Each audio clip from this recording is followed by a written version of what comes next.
Hello everybody, in today's video I'm going to show you how to get free shipping on Temu. If you want to save even more money while shopping on Temu, here's how you can do it.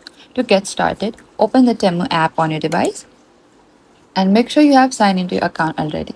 And next you need to browse for the product that you want to purchase and add them to your shopping cart. You can simply go to your home page or you can also go to this search bar in the top here and type down the product that you want to find and select search. Over here, what you need to do is simply tap on the product, and here, before checking out, you can look for any free shipping banners or promotional offers displayed here.